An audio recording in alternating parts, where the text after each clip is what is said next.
Bismillahirrahmanirrahim.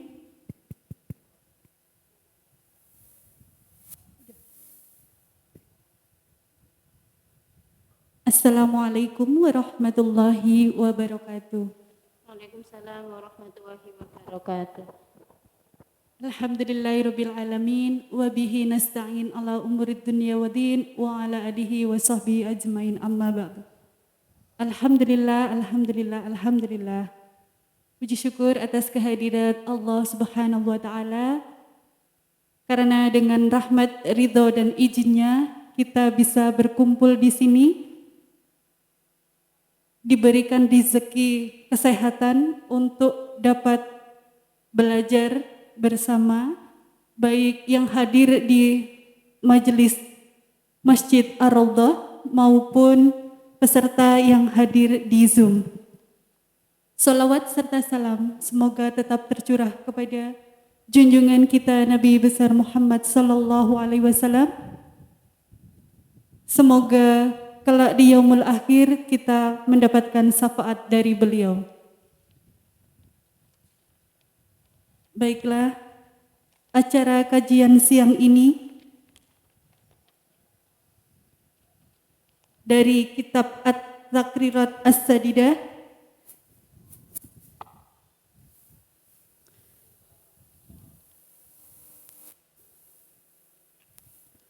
yang akan dibawakan oleh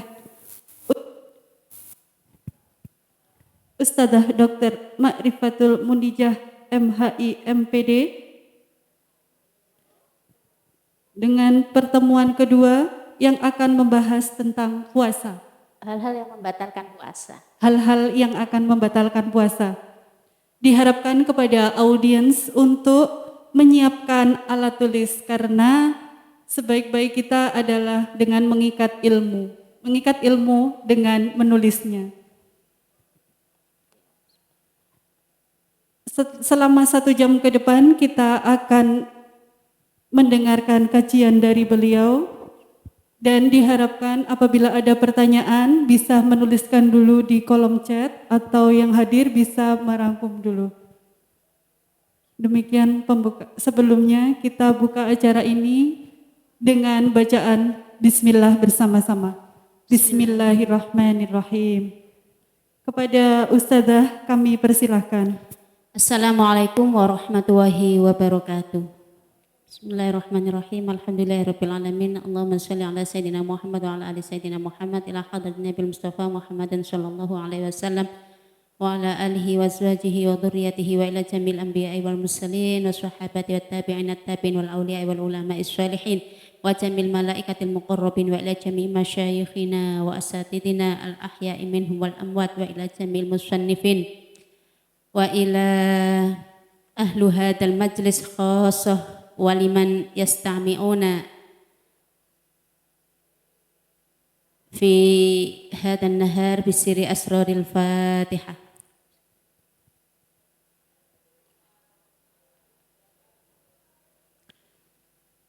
Bismillahirrahmanirrahim. Melanjutkan dari ngaji Jumat yang lalu terkait puasa Ramadan, hukum puasa, rukun daripada puasa Ramadan. Terus kemudian seharusnya hari ini kalau berdasarkan tartibul kitab, urutan kitabnya itu adalah sunnah-sunnah, tapi kemudian baru mubtilatus shaum, hal-hal yang membatalkan puasa. Tapi saya pilih mubtilatus shaum dulu karena ini saya anggap lebih urgent. Jadi untuk menghindari kesalahpahaman yang mungkin berseliweran di sekitar kita terkait hal-hal yang biasa terjadi di rumah, di berbagai tempat.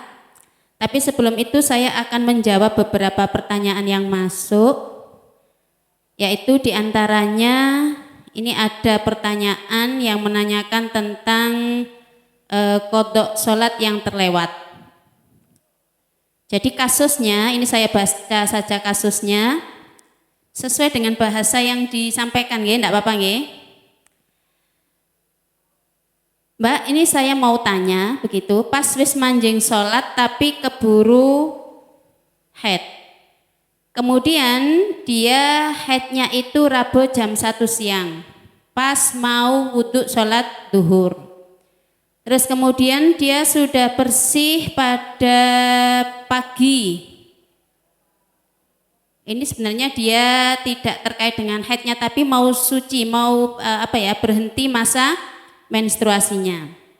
Pagi itu sudah tidak keluar, setelah dicek itu pagi tidak keluar, tapi untuk meyakinkan kemudian nunggu sampai duhur. Ketika seharusnya duhur itu mandi, posisi yang bersangkutan, yang bertanya ini masih berada di kantor, jadi tidak memungkinkan untuk mandi. Asar pulang kerja sampai rumah sudah capek, terus kemudian umek ya, repot, kemudian persiapan untuk adzan maghrib. Jadi baru sempat mandi setelah maghrib, mandi besarnya setelah haid atau menstruasi. Pertanyaannya, sholat apa saja yang harus saya qodoi? Ngoten nggih, berarti sudah jelas ini pertanyaannya. Untuk kalau misalnya kita suci asar misalnya ya, suci asar.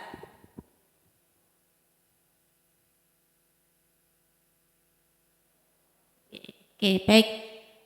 Suci asar, setelah dicek dengan cara yang dulu kita sudah pernah bicarakan bersama, diyakini sudah putih bersih, tidak ada warna-warna selain itu.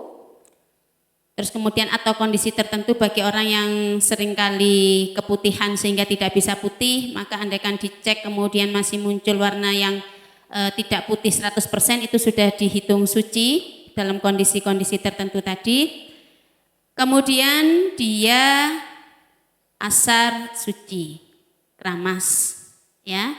Kemudian sholat apa yang harus diqodoi?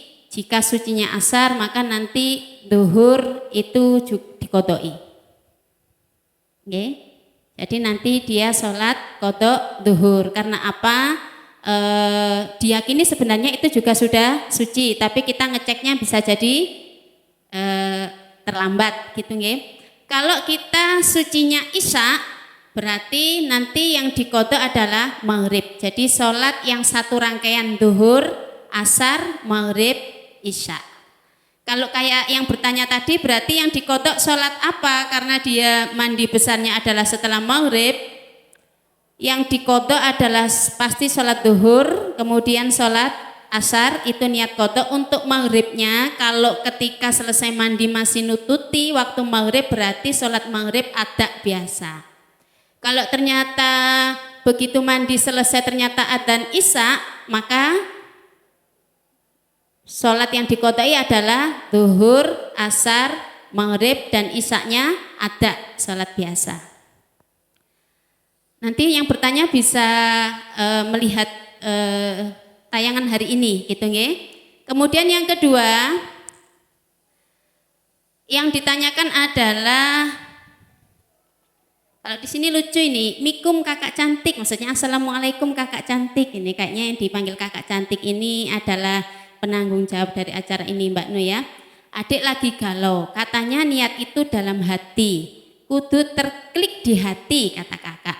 Lah kan aku wis biasa niat, yang sholat diucapkan itu loh. Jadi yang bersangkutan tidak terbiasa niat di hati, atau bisa jadi malah nggak pernah.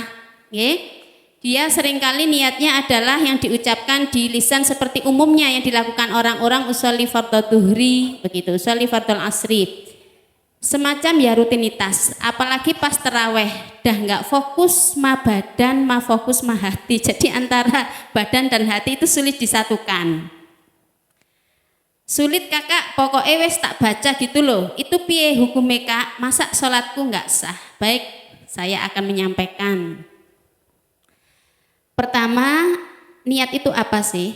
Itu satu. Jadi niat itu, pengertian dari niat adalah al-qasdu bil qalbi. Memang pengertian niat itu begitu, sengaja melakukan perbuatan di dalam hati. Jadi memang niatnya memang harus dengan hati. Lah definisinya saja sudah al-qasdu bil qalbi. Jadi memang sengaja melakukan sesuatu dan kesengajaan itu diucapkan di dalam hatinya. Sedangkan niat di lisan itu mustahabun, ini ulama sepakat, ini 4 madhab sepakat semua bahwasanya niat itu wajib di dalam hati, sementara di lisan itu mustahab sunnah. Kenapa kok disunahkan di lisan? Liyusa'idal lisana al-qalba, untuk membantu hati, jadi mempermudah hati supaya bisa segera fokus. Apakah niat sholat itu juga wajib di hati? Iya, semua niat ibadah itu memang rukunnya adalah niat, dan niat itu diucapkan di hati. Kalau begitu, bagaimana dengan sholatnya? Kalau panjenengan melihatnya seperti apa? Sah enggak sholatnya? Enggak usah takut dijawab. Sah, karena niatnya di lisan padahal di lisan itu sunnah. Kalau sunnah itu tidak bisa menggugurkan yang wajib, rukun. Tidak sah. Kalau dia tidak tahu hukumnya, jadi dia tidak mengucapkan itu karena tidak tahu, berarti yang dulu tidak apa-apa. Tapi begitu tahu dia harus memperbaikinya. Tetapi kalau sebenarnya dia sudah tahu, tetapi karena alasan ribet, riweh, sulit fokus, tapi dia sudah tahu hukumnya bahwasanya niat itu memang harusnya di hati, sementara di lisan itu adalah sunnah, maka dia harus mengqadha sholatnya. Sudah, ini wes, lu kok jadi banyak, ya qadhalah sebisanya. Gitu. Jadi belajar agama itu memang penting. Banyak orang yang kemudian ketika pakai logika begini atau pakai alasan begini, yasir wala tu'asir, kok angel temen, mbok digampang lo iso. Nah, tetapi agama tidak boleh dibuat seperti itu. Seperti ketika orang, jadi kalau sudah KTP-nya Islam, ngaku Muslim, ya harus segala sesuatunya mengikuti yang ada di aturan. Ya memang harus belajar, harus mencari ilmu agama, sehingga dikatakan mencari ilmu agama itu hukumnya fardu ain. Fardu ain itu artinya apa? Tidak bisa diwakili oleh orang lain. Beda dengan seperti sholat jenazah, itu fardu kifayah. Kita tidak mensolati nggak apa-apa, sementara ada orang lain yang mensolati itu sudah cukup. Tetapi kalau mencari ilmu agama itu adalah fardu ain, berarti tetangga jenengan mencari ilmu, kita tidak mencari, tidak gugur karena orang lain mencari ilmu, kita juga harus nyari ilmu sendiri. Jadi ya memang harus belajar, ya. Tidak apa-apa. Untungnya Allah kita itu maha pengasih dan maha penyayang. Coba kalau Allah itu tidak maha memaafkan, entek pisan. Ya, banyak sekali hal-hal di sekitar kita itu yang kok keras sekali, bukan masalah keras tidaknya sebenarnya. Jadi karena selama ini kita tidak paham saja, sehingga kita merasa aturan itu menjadi keras. Kayak kalau kita berobat ke dokter, kemudian dokter bilang ini harus diminum aturannya, kan begitu ya. Jadi kalau sudah mau niat berobat ke dokter, kita juga harus mau ikut aturan dokternya. Ngoten nggih, Dokter Anita nggih? Nggak boleh seenaknya sendiri ya. Lah kalau mau seenaknya sendiri ya nggak usah berobat, kan begitu. Nanti sama dokternya diarahkan, hindari konsumsi yang mengandung gula, hindari yang mengandung minyak, hindari. Tapi dia, loh saya seneng, lah gimana, wis gak usah manut wis. Ya, kalau begitu jangan berobat. Sama seperti kita ketika kemudian belajar tentang Islam, ketika dikasih aturan-aturan begini, duh, lah kok ribet, kok berat, sudah nggak usah. Jangan, ribet berat itu karena di awal kita belum terbiasa. Nanti kalau sudah terbiasa, insya Allah mudah. Makanya ada salah satu cara yang bisa dilakukan supaya kita bisa fokus. Jadi kalau niat di hati itu cepat bisa. Pertama, ketika mau wudhu kita sudah menyiapkan hati bahwasanya kita ini mau wudhu untuk melakukan sholat. Itu mental kita, hati kita, pikiran kita sudah harus disiapkan. Nggak asal ujuk-ujuk wudhu, setelah itu selesai sehingga hanya fisiknya saja yang siap, tetapi hati sama pikirannya belum siap. Memang seperti itu. Kemudian begitu keluar sudah hilangkan segala hal yang mengganggu konsentrasi kita. Misal habis dari wudhu masih menggok lihat HP. Ada enggak yang begitu? Enggak ya? Enggak salah, betul. Jadi HP ini bahkan ini kayaknya insya Allah yang di sini tidak ada, yang di sana-sana itu loh yang banyak ya. Jadi sholat itu mau wudhu disempat-sempatkan lihat HP, taruh di meja.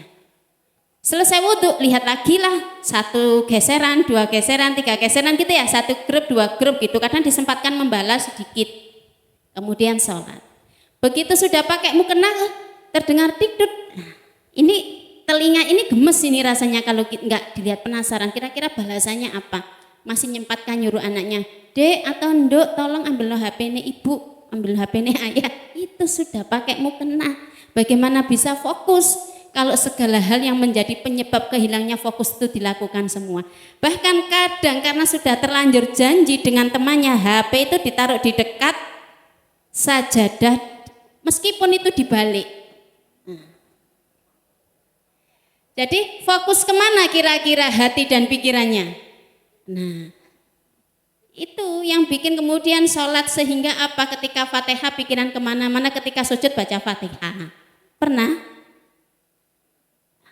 Ketika rokaatnya masih 1, diyakininya 2, sehingga ketika sholat 4, 3 rokaat sudah salam. Ini kadang saya seperti itu. Apalagi ketika di kampus itu banyak sekali tanggungan, belum selesai gitu sholat kadang sama-sama diginikan, loh Ning kurang 1, astagfirullahaladzim, tapi saya tidak bicara, langsung berdiri, langsung melanjutkan. Begitu selesai, sebelum salam melakukan sujud sahwi. Lah tapi sujud sahwi kok hampir setiap sholat sujud sahwi. Nah ini saya ngakui, makanya jenengan jangan seperti saya, ya? Itu dulu, sekarang insya Allah tidak.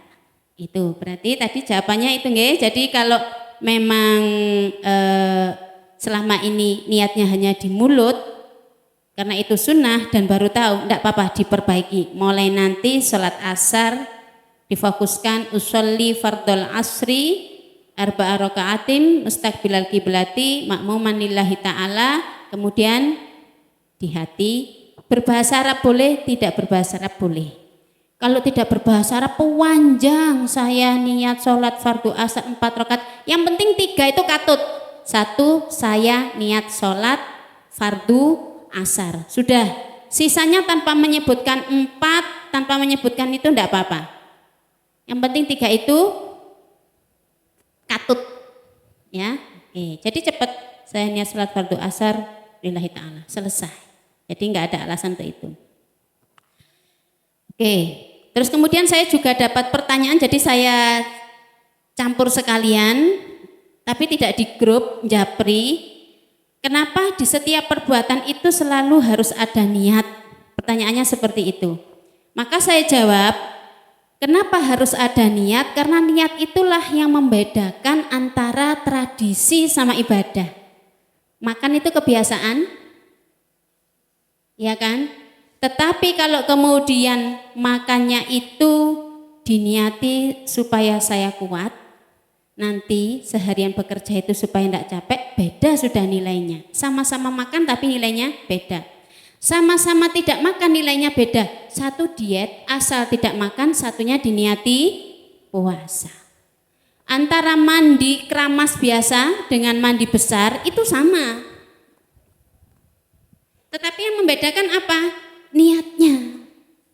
Karena itu niat itu menjadi penting sebab dia membedakan antara kebiasaan kita dengan ibadah kita. Tuh. Kemudian pertanyaan yang ketiga terkait kasus lupa bayar fidyah ibunya tahun lalu dan baru ingat sekarang. Jadi saya kurang tahu apa kasusnya kok membayar fidyah, apa karena ibunya meninggal atau karena ibunya sakit. Intinya tidak terbayar fidyah itu sampai Ramadan sekarang. Bagaimana? Sudah terlewat, tetap dibayarkan saja. Ya, tetap dibayarkan saja mengikuti aturan yang ada. Nanti ketika bab fidyah nanti akan kita kupas tuntas harus membayar berapa, siapa saja yang berhak membayar fidyah dan siapa yang tidak boleh bayar fidyah. Jadi tetap dibayarkan meskipun terlewatkan. Kalau aturannya seharusnya ya seperti mengqadha itu ndak boleh sampai Ramadan berikutnya. Jadi Sya'ban itu sudah batas maksimal, seharusnya seperti itu, tapi lah gimana wong lupa. Ya. Oke, baik. 4 pertanyaan sudah saya jawab. Nanti siapapun audien, baik yang duduk di sini ikut ataupun yang di ruangan ataupun mungkin kebetulan ada pasien atau penunggu pasien yang ingin bertanya, silakan bertanya di ini link YouTube-nya kan disebar nggih. Jadi saya minta nanti kepada mungkin sesekali dicek komen itu, takutnya ada pertanyaan. Ya, ngoten mawon. Sekarang kita akan langsung masuk kepada hal-hal yang membatalkan puasa. Waduh, ini biasanya banyak sekali unek-unek di hati. Apa iki lek ecep-ecep kate buka asin enggak? Barang batal enggak? Apa iki lek suntik? Wah. Saya berbicara pakai data, pakai referensi nggih. Referensi yang saya bawa ini kitab At-Taqriru As-Sadidah. Ini juga saya membawa fikih karya Syekh Zainuddin Al-Malibari, yaitu kitab Fathul Mu'in. Kalau yang besar-besar nggih ada kayak sarannya Fathul Mu'in, I'anatul Talibin juga ada, I'anatul Talibin ada juga, kitab Fiqhus Sunnah, banyak sekali, ada Al-Fiqhu Al-Islami, banyak. Jadi yang dibaca tidak hanya satu untuk membandingkan antara satu pendapat dengan pendapat yang lain. Jadi saya memaparkan apa adanya. Oke, langsung saya sampaikan mubtilatus shaum, hal-hal yang membatalkan puasa. Hal-hal yang membatalkan puasa itu ada 2 sebenarnya. Ada yang membatalkan pahalanya puasa tetapi bukan puasanya saja. Artinya puasanya sah tapi nggak dapat barokahnya puasa. Nah, katanya orang nggak berkah posone tapi sah puasanya. Jadi mohon maaf, saya sudah membuat buku tetapi belum selesai. Jadi nanti insya Allah semoga minggu depan selesai karena memang waktunya bagi-bagi antara satu tugas dengan tugas yang lain. Jadi nanti panjenengan nanti saya kasih buku tentang puasa dan zakat, katakanlah kajian Ramadan. Nanti saya buatkan kayak buku, jadi bisa dibawa kemana-mana. Saya lengkapi juga dengan referensi dan juga keterangan-keterangannya. Nanti karena baru jadi 2 atau 3 halaman tadi. Jadi nanti insya Allah segera saya kebut. Pokoknya sebelum selesai, sebelum hari raya panjenengan harus bawa buku itu pulang. Yang pertama, jadi ada 2 hal yang membatalkan puasa, itu ada 2. Kalau dalam kitab ini disebutkan kismun yubtilu tsawabas shaum las shauma nafsahu.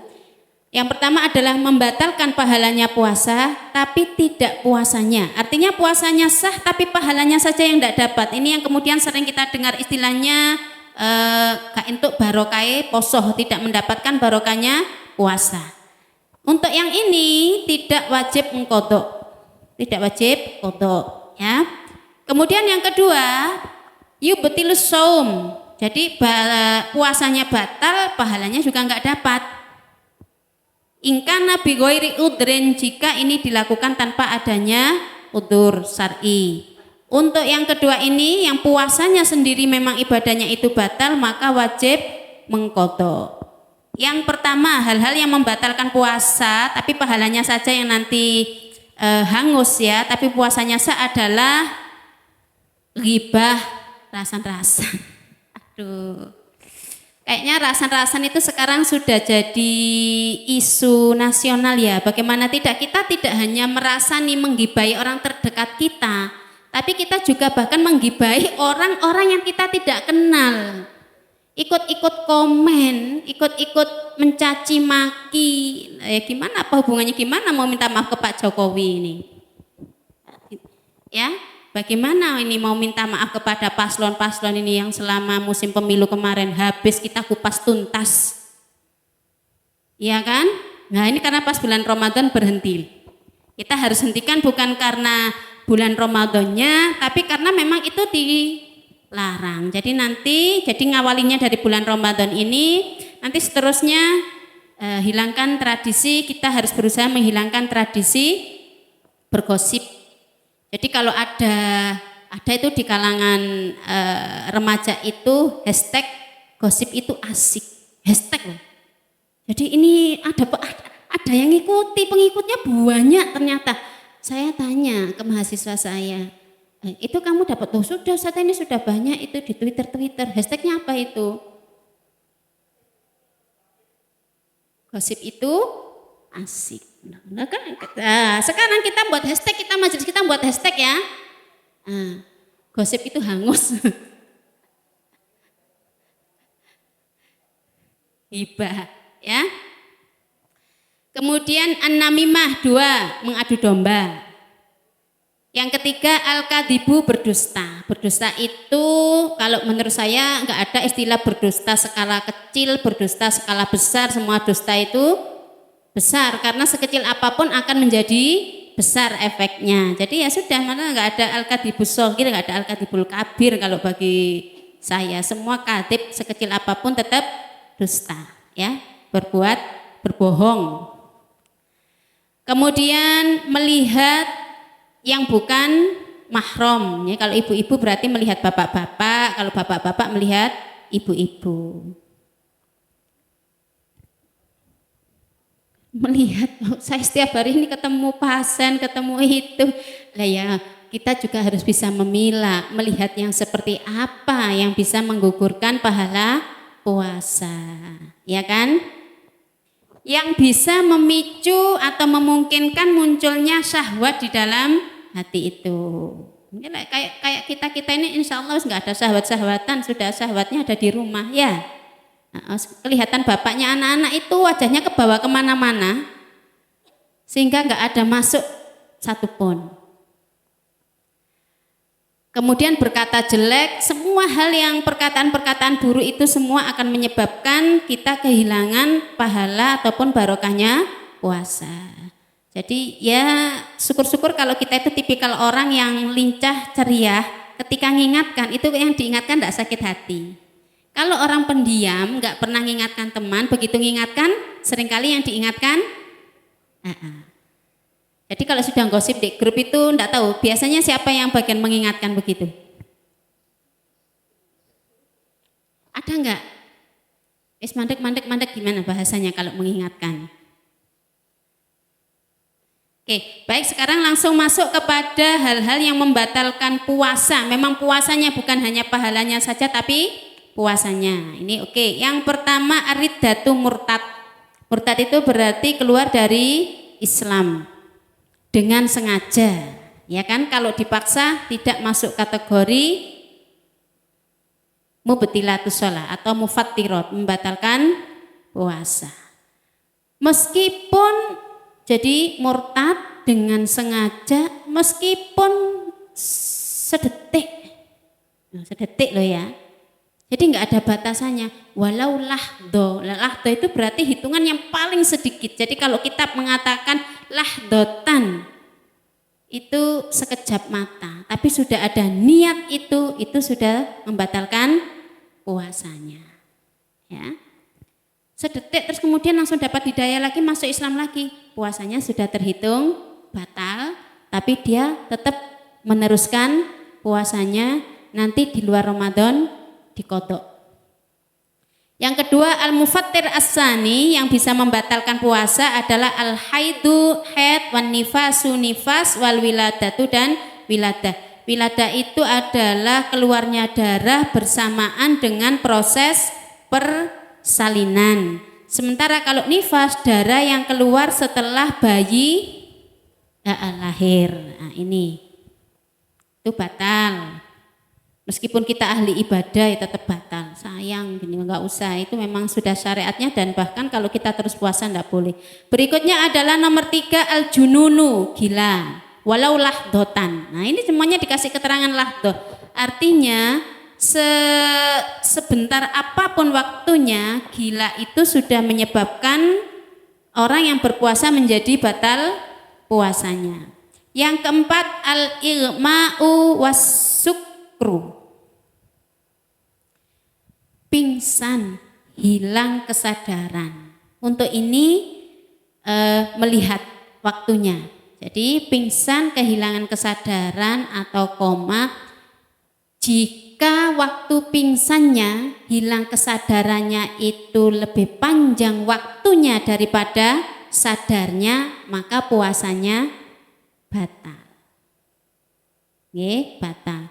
Tetapi kalau pingsan 1 jam, 2 jam, padahal masa puasa itu berapa jam? Katakanlah kalau dihitung mulai 4:30 nggih. 4:30 berarti 5:30, 6:30, 7, 8:30, 8:30, 9, 10, 10:30, 11, 12, 13, 1, 2, 3, 4, 5, 6, antara 13 sampai 14 jam. Kita pingsan, hilang kesadaran selama 2 jam misalnya, maka puasanya tidak batal. Tetapi kalau dari 14 jam itu hampir 7 jam lebih kita pingsan, puasa kita batal. Wajib diqodoi, ya. Yang kelima, al-jima'u, berhubungan badan secara sengaja. Ini jadi secara sengaja, berarti kalau tidak sengaja kan begitu. Saya nggak habis pikir ketika ustadz saya dulu di pondok itu menerangkan tidak sengaja. Akhirnya karena saya belum bersuami ya, waktu itu masih mondok, masih nyantri. Saya itu berpikir begini, berarti ada berhubungan badan itu yang tidak sengaja. Saya nggak tahu. Kayaknya selama ini sengaja semua ya. Ada nggak berhubungan badan itu yang tidak sengaja? Tapi karena di sini klausulnya amid dan sengaja, berarti ada yang tidak sengaja itu. Nggak tahu seperti apa kasusnya, gambarannya itu seperti apa, ya. Tetapi ada. Jadi syaratnya berhubungan badan ini adalah yang bisa membatalkan puasa adalah sengaja, tahu hukumnya bahwasanya berhubungan badan itu bisa membatalkan puasa, itu syarat yang kedua. Yang ketiga, mukhtaron, dalam kondisi tidak dipaksa, berarti sengaja, tahu hukumnya, ya tahu hukumnya. Ketiga, dalam keadaan tidak dipaksa, maka jika terpenuhi 3 unsur ini batola saumuhu, puasanya batal.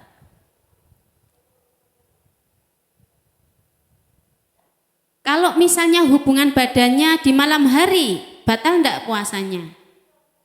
Ya enggak, karena malam tidak puasa. Berarti hubungan badan ini, mohon maaf, bersetubuh ini dilakukan pada saat yang bersangkutan sedang puasa pada bulan Ramadan, ya. Karena ketika nanti dilakukan di luar bulan Ramadan, meskipun itu qadha Ramadan, tidak jatuh hukum ini. Jadi ini terjadinya hanya pada bulan Ramadan. Kalau berhubungan badan itu dilakukan pada bulan Ramadan pada saat dia puasa.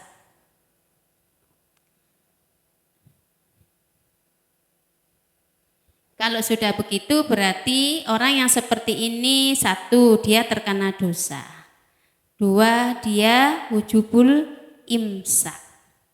Ya, terkena dosa, terus kemudian meskipun sudah batal tetap wajib puasa. Enggak oleh mokel, enggak boleh kemudian makan. Oh, karena sudah berhubungan wis berarti batal saya makan, enggak boleh. Karena dia akan melakukan pelanggaran itu. Maka 1, dia terkena dosa, 2, dia tetap habis itu enggak boleh kemudian lantas makan. Dia tetap wajib, bukan sunnah lagi, tetap wajib untuk melanjutkan puasanya sampai datangnya waktu maghrib. Kemudian dia juga wujubut ta'zir, dikenai hukuman, di mana hubungannya itu adalah membayar kafaroh, ya. Kemudian yang keempat, dia juga wajib qadha double itu. Jadi sudah kena dosa, tetap harus lanjut puasa sampai nutut maghrib, kena qadha, harus qadha nanti di luar Ramadan, masih harus membayar kafaroh. Sebenarnya ini ada panjang perinciannya ini. Bagaimana kalau hubungan badannya itu cuma nempel saja?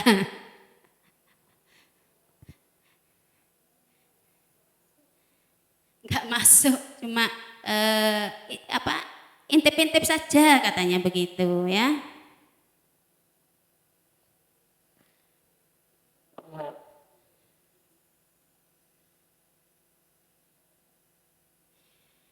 Jadi kalau di sini disyaratkan yang namanya berhubungan badan itu secara tam, secara sempurna. Tam itu berarti ya sudah terjadi proses apa itu? Dalam istilah kedokteran apa Bu? Penetrasi ya? Sudah terjadi itu.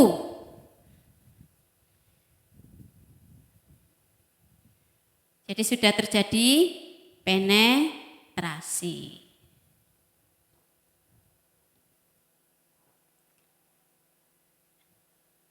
Oke, baik saya lanjutkan. Kalau panjenengan punya pertanyaan atau kasus temannya, monggo langsung ditanyakan, ya.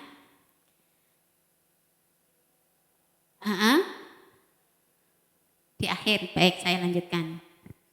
Dan kafaronya ini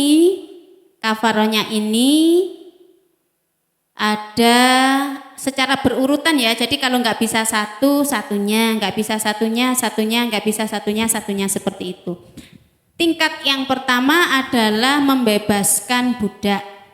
Itku rokobah, saat ini sudah tidak ada budak, berarti kita langsung masuk kepada yang kedua.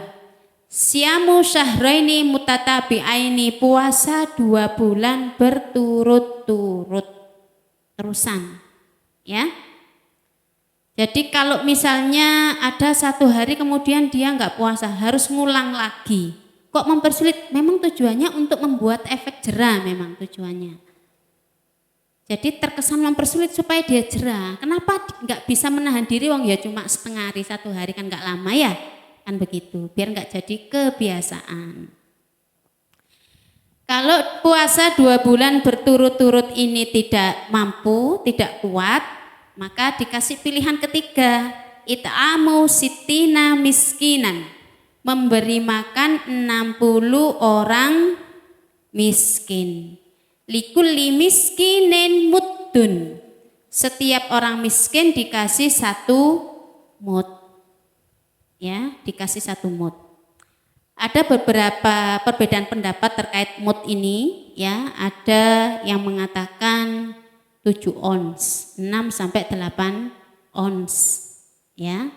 Kemudian ada yang berpendapat itu kalau gandum, ya, kalau gandum 1 mud. Kemudian kalau dalam bentuk beras itu 6 sampai 8. 6 itu batas minimal. Jadi jangan ambil yang batas minimal.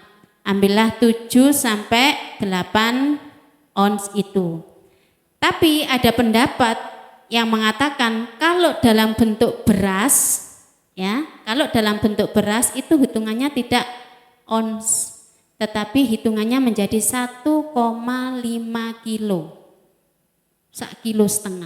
Ini pendapatnya siapa? Imam Abu Hanifah. Tetapi ini dipakai, gitu loh, ya, ini dipakai. Bahkan untuk bayar fidyah kan juga seperti itu aturannya. Baznas itu sudah membuat aturan. Jadi yang dibayarkan termasuk juga untuk puasa, untuk bayar fidyah sebagai ganti tidak puasa itu adalah 1,5 kilo atau setengah sok. Gitu ya. Saya memaparkan apa adanya, nanti monggo jenengan menyikapinya secara bijak. Menyikapi secara bijak itu artinya begini. Karena banyaknya perbedaan pendapat itu, iya kan? Karena banyaknya perbedaan pendapat itu ada yang mengatakan kalau madhab Syafi'i ya 1 mud tapi gandum. Nilainya gandum itu kan berbeda dengan nilainya beras. Lebih mahal mana gandum sama beras? Lebih mahal gandum. Sehingga ada pendapat kemudian kalau dijadikan beras itu 1,5 kilogram. Ustadz Abdul Somad itu mengatakan fidyah termasuk juga pokoknya bayar seperti ini yang 1 mud ini fidyah itu 1,5 kilo. Bahkan karena di sini bahasanya adalah it'amu sittin, memberi makan. Namanya memberi makan tuh kalau dikasih beras namanya makanan apa enggak? Berarti harus pakai apa? Lauknya. Jadi beras enggak apa-apa 1,5 kilo tapi tambahkan lauk supaya dimasak. Itu makanya di Al-Quran kan juga begitu, it'am, memberi makan. Jadi kalau memberi makan ya maka paling bagus ya yang pertama dalam bentuk makanan. Jadi diajak makan pagi, siang, sore. Aturan umumnya 3 kali makan. Lengkap sudah makan sama lauknya itu. Itu yang paling bagus itu. Yang kedua, kalau tidak bisa seperti itu karena ribet kerja, memberi makan tidak bisa, ya sudah dikasih saja beras 1,5 kilo plus untuk lauk. Jadi jenengan bisa menambahkan nanti sayur sama lauk tahu tempe umumnya seperti apa. Kalau ini juga tidak sempat, ya, kalau ini juga tidak sempat bisa dinominalkan. Kira-kira beras 1,5 kilogram plus lauk pauk itu berapa? Kalau sekarang 1,5 kilogram kira-kira berapa?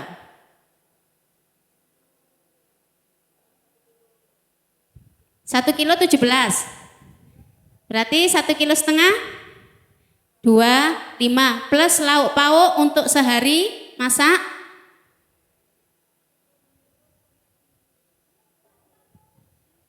Katakanlah sekitar 40 ya. Nah, makanya sabar dulu gitu ya, sama dibilang kepada suami-suaminya itu sabar. Ribetnya kayaknya. Dan ini kalau puasa 2 bulan berturut-turut, watajibu hadhil kafaratu 'alal rajuli la 'alal mar'ati. Jadi kafaroh ini diwajibkan bagi laki-laki bukan bagi istrinya. Jadi yang puasa 2 bulan berturut-turut itu yang laki-laki. Selama ini kita yang pahami justru yang puasa adalah yang perempuan, boten. Yang laki-laki. Makanya bisa puasa 2 bulan berturut-turut. Yang laki-laki.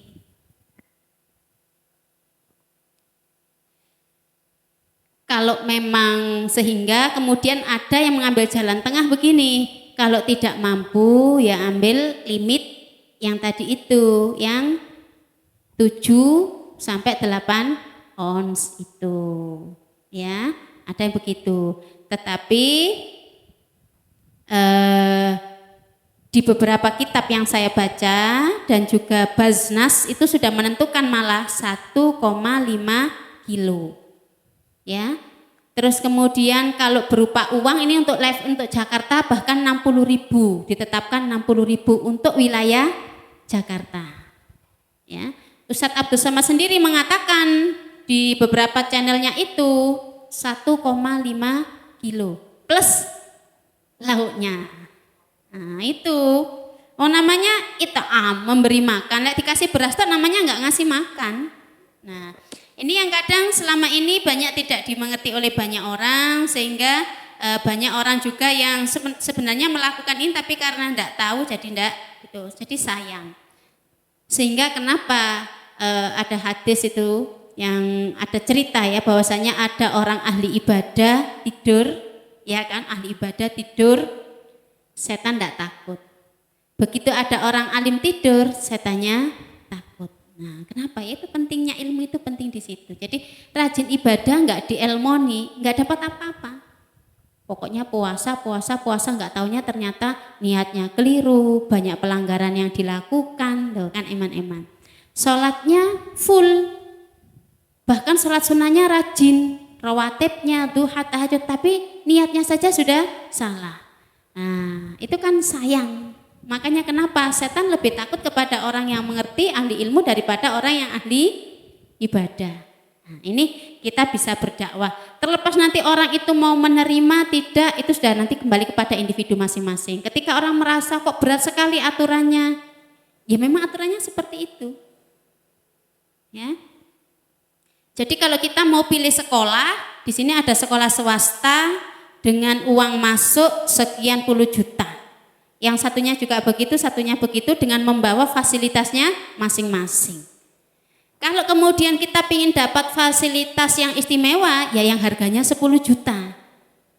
Kemudian kalau nggak mau bayar 10 juta, ya kita harus bisa menerima dengan fasilitas yang sederhana tadi. Maka kalau kemudian protes, kok mahal sekali, nah, ya memang fasilitasnya juga beda. Nah, kita juga protes, aturannya kok ketat sekali. Nah, tapi kan juga nanti kembalinya ke kita sendiri juga. Iya kan? Jadi ibaratnya kita nanam, nanti ada yang dipanen. daripada capek-capek nanam tapi tidak panen. Kan begitu. Nah itu saya analogikan seperti itu.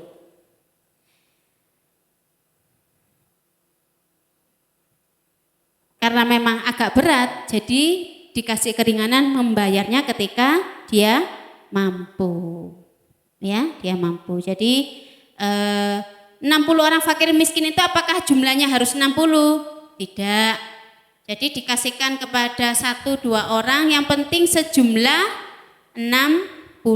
Jadi kalau mengeluarkan itu berarti ada 60 paket ya. 60 paket. Mau dikasihkan ke 1 orang boleh, 2 orang boleh, orang-orang terdekat boleh. Yang penting kalau keluarga kita itu ada yang termasuk ya, keluarga kita itu ada yang tidak mampu, utamakan dari keluarga ya, kerabat. Yang masuk tanggungan dikasihkan istri boleh, jangan. Karena apa? Istri masuk kategori orang yang wajib diberi nafkah. Anak juga tidak ya. Orang tua itu wajib tanggungannya orang laki-laki memang. Jadi dikasihkan siapa? Mungkin ada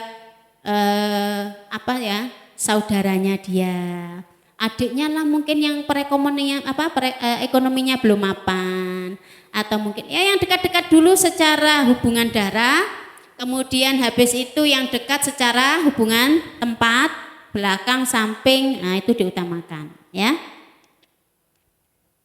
Yang keenam yang bisa membatalkan puasa adalah sampainya sesuatu di sini ya, wusulu ainin, berarti tidak harus makanan, apapun itu namanya ainin. Wusulu ainin min manfadin maftuhin ilal jauf, sampainya suatu benda ke lubang ya, yang terbuka yang ada di tubuh. Berarti apapun ya. Wah ini tetangganya masak, aromanya masuk ke hidung kita, batal enggak puasanya? Tidak, karena aroma. Aroma tidak termasuk kategori ain yang berwujud fisik gitu. Tetapi tidak boleh update status makanan saja, apalagi pas bulan Ramadan. Ya, harus diingatkan itu. Jadi kalau ada temannya suka update status makanan terlebih pada bulan Ramadan, tolong diingatkan ya. Ya enggak dosa, tetapi itu membuat orang menjadi tidak fokus ya, bahkan bisa jadi gagal puasa, itu diingatkan. Enggak boleh. Seperti apa lubang yang ada di dalam tubuh ini? Berarti pori-pori kita itu tidak dikategorikan lubang. Jadi kalau kita pakai hembody, pakai minyak itu tidak apa-apa, karena tidak dikategorikan lubang. Lubang itu seperti hidung, mulut, telinga. Imam Syafi'i tidak menghitung mata termasuk anggota tubuh yang ada lubangnya. Ya.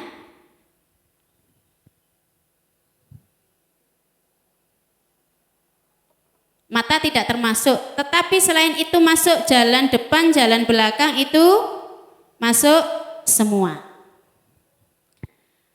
Ilal jauf, kepada masuk ke dalam mayuhilul hidak wadawa, apapun itu bisa berupa obat, bisa berupa makanan ya, baik yang masuknya itu terus kemudian dari lubang-lubang tadi kemudian menuju lambung, atau obat-obatan itu masuk ke dalam tubuh kita, tidak ke lambung tapi ke otak, itu sama saja ya, termasuk membatalkan puasa. Ini ada beberapa masail di sini sudah terperinci sekali. Bagaimanakah hukumnya yang kata orang memasukkan obat-obatan ke dalam tubuh, termasuk diantaranya adalah kalau suntik bagaimana? Ada yang pendapat mengatakan tidak, karena bukan lubang. Ya, bukan lubangnya. Kalau mengacu kepada ini, maka tidak apa-apa. Ya. Wa fi qaulin innaha la tubtilu mutlaqan li annaha wasalat ilal jauh min ghairi manfadin maftuhin. Ya. Kalau kemudian tidak lewat lubang yang terbuka, berarti tidak batal. Tetapi di sini ada beberapa pendapat yang lebih diperinci lagi, bagaimanakah hukumnya memasukkan mau makanan, mau obat-obatan melalui jarum, ya. Ini ada diperinci seperti ini. Kalau dilewatkan idza kana fil uruqi al mujawwafa wahyal aurida fatubatil. Jika dimasukkan lewat pembuluh darah itu membatalkan puasa. Panjenengan yang orang medis utek-uteknya dengan itu pasti paham apa saja yang bisa dilakukan lewat pembuluh darah. Infus itu lewat pembuluh darah, leres. Oke. Terus kemudian apalagi? Panjenengan lebih paham itu daripada saya. Karena saya meskipun dok tapi belakangnya bukan or. Ya. Nah, ini. Tetapi kalau kemudian memasukkannya itu tadi dilewatkan kepada adol itu otot, maka falatu betil, tidak membatalkan puasa. Tapi ada enggak yang dilewatkan otot? Ada juga. Kalau saya lebih suka ambil jalan selamat. Artinya apa? Ketika kondisi kita sakit dengan berbagai macam terapi yang harus kita terima, lebih baik tidak puasa. Jangan sampai kemudian mikir poso gak poso jadi stres. Bingung, Cat ini saya puasa enggak? Kata teman yang ditanya satunya, oh enggak apa-apa, enggak batal. Tanya yang satunya lagi, oh batal. Pusing kan dia? Nah, itu mempengaruhi dengan pikiran. Akhirnya kalau pikirannya sudah sakit, penyakit apapun yang asalnya enggak parah menjadi parah. Oh dikasih keringanan kok orang yang sakit itu untuk tidak berpuasa. Kenapa merepotkan diri dengan itu tadi? Itu satu, ya. Kedua, kalau toh kemudian kita mau berobat, kalau tidak dalam kondisi darurat, biasanya orang-orang itu yang ngerti berobatnya setelah buka puasa. Kecuali wis nggak betah, nggak kuat, ya sudah berarti dia dalam kondisi sakit, bisa jadi parah. Tidak apa-apa, tidak puasa, biar tidak terjebak dengan hal itu tadi, dibingungkan dengan batal nggak batal gitu. Akhirnya kemudian salah ngambil keputusan. Nah, oke. Itu. Sehingga ada yang mengatakan bagaimana kemudian kalau suntik vitamin B, terus kemudian ya itu karena aneh-aneh tadi itu. Ya sudah kalau memang niat puasa Ramadan, hindari hal-hal yang memicu pro dan kontra.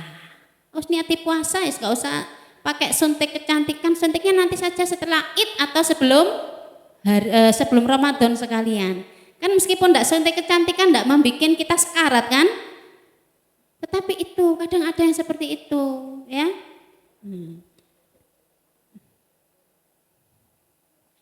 Kemudian kalau misalnya ambeien sampai kemudian keluar apanya itu? Nun sewu apa itu? Ambeyennya. Kemudian keluar dari dubur besar gitu ya. Kemudian kita dorong untuk masuk, itu enggak apa-apa. Karena apa? Memang tempatnya ambeien itu seharusnya ada di dalam, ya. Kita dorong masuk itu enggak apa-apa. Nah, ini jarinya masuk sedikit dan mungkin. Jadi bagaimana dengan orang yang urek-urek kuping? Ya. Terus kemudian apa? Membersihkan apa itu? Ngopil. Aduh, Ramadan pengen tani nunggu buka puasa sambil ngopil. Masya Allah nikmatnya itu. Apakah cotton bud itu termasuk kategori sesuatu? Iya. Apakah lubang yang dimasuki cotton bud itu lubang yang terbuka di dalam tubuh? Iya. Berarti memasukkan sesuatu dengan sengaja, tahu hukumnya ke dalam lubang yang terbuka di tubuh tadi membatalkan puasa. Maka seringkali ibu-ibu ini harus mengingatkan, kalau yang mendengar bapak-bapak harus mengingatkan anaknya ketika malam iki sing katene yang mau urek-urek telinga, urek-urek kuping, Urek-ureke saiki. Nah, kadang mau sahur ya, atau sambil menunggu subuh itu, ini yang mau bersihkan telinga, bersihkan sekarang, yang mau bersihkan hidung, bersihkan juga sekarang. Seperti itu diingatkan, supaya nggak jatuh seperti pada hukum-hukum yang tadi itu. Kelihatannya sepele, tapi banyak loh yang melakukan. Kalau nggak tahu nggak masalah, yang tahu itu yang bermasalah, ya. Oh berarti enak orang nggak tahu, sama saja besok di akhirat dia juga akan dimintai pertanggungjawaban. Kenapa kamu puasanya kok banyak yang batal tapi terus saja? Loh saya nggak ngerti. Kamu nggak ngerti itu hidup pada zaman apa? Apa hidup pada zaman batu? Wong sekarang itu orang belajar agama itu nggak harus nunggu ratusan kilo, ya kan?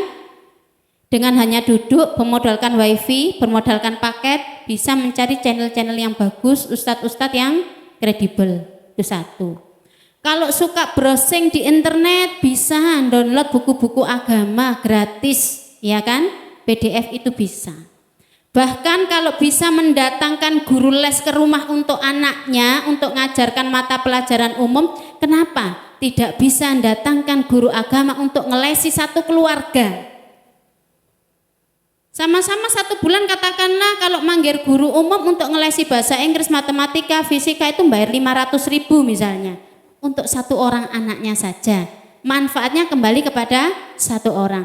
Manggil guru agama, datangkan ke rumah, kasih misalnya dengan harga yang sama dengan les tadi 500.000, seluruh keluarga menikmati. Ayah bisa belajar, ibu, anak 7 bisa semuanya. Dan gugur kewajiban orang tua untuk mengajarkan agama kepada anak. Ada banyak solusi. Nggak bisa datang ke tempatnya, sakit, sekarang bisa datangkan. Nggak punya mobil, ada Grab yang siap menjemput sampai rumah dan mengantarkan sampai rumah. Jadi nggak ada alasan, tetap yang untung ya mereka yang mau belajar dan berhati-hati itu, tetap seperti itu nanti hitungannya di akhirat itu. Kemudian yang termasuk yang membatalkan puasa adalah ini disebutkan hukum menukhoma wa misluha al-balgham, hukum meludah, ya, meludahkan dahak. Dahak itu beda dengan ludah ya. Ini bukan ludah yang dimaksud tetapi dahak.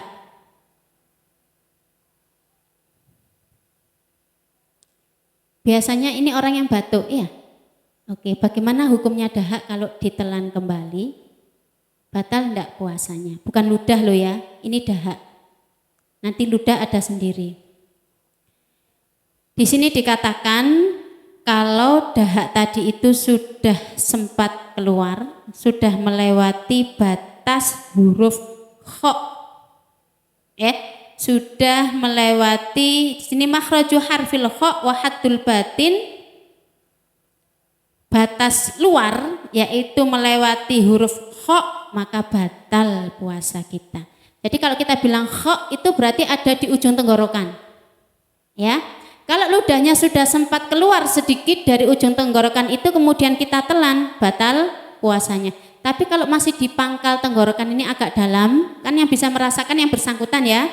Kemudian kok ditelan lagi, itu tidak membatalkan puasa. Ini sudah jam 2. Oke.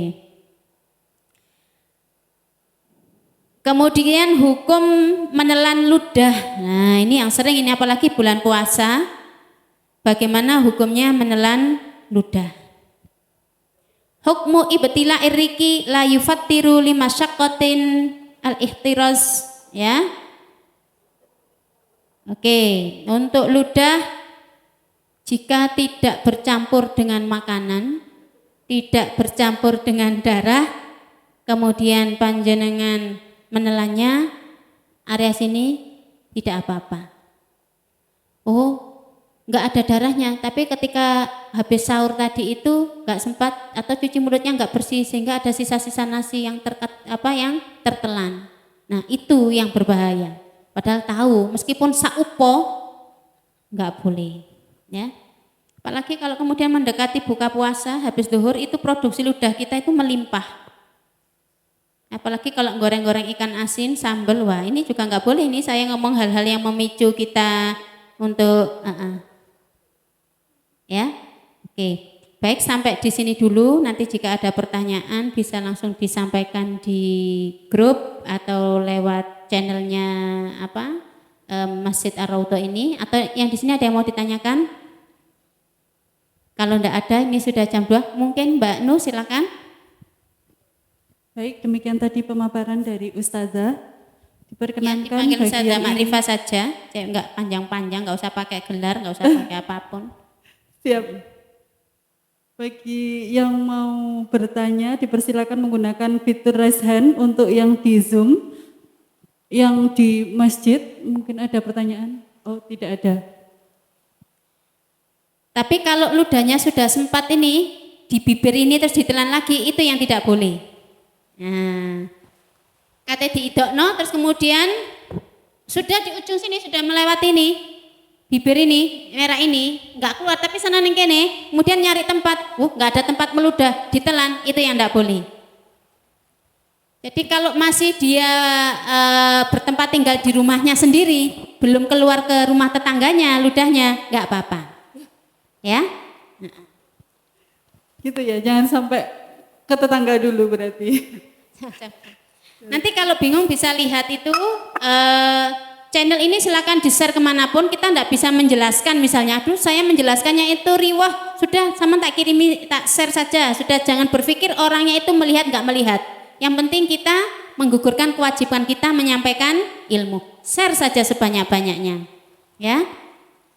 Kalau karena waktunya juga sudah habis, saya mohon maaf jika mungkin ada kesalahan atau apapun, tapi saya menyampaikan sebatas apa yang saya baca, referensinya jelas juga, yang diikuti juga jelas, dan semoga manfaat barokah bisa meningkatkan, bisa memperbaiki dan meningkatkan kualitas dan kuantitas amal ibadah kita, dan kita bisa berdakwah ya, kepada orang-orang sekitar. Naktafi huna wa naktatim bil hamdalah. Bisiri asraril Fatihah.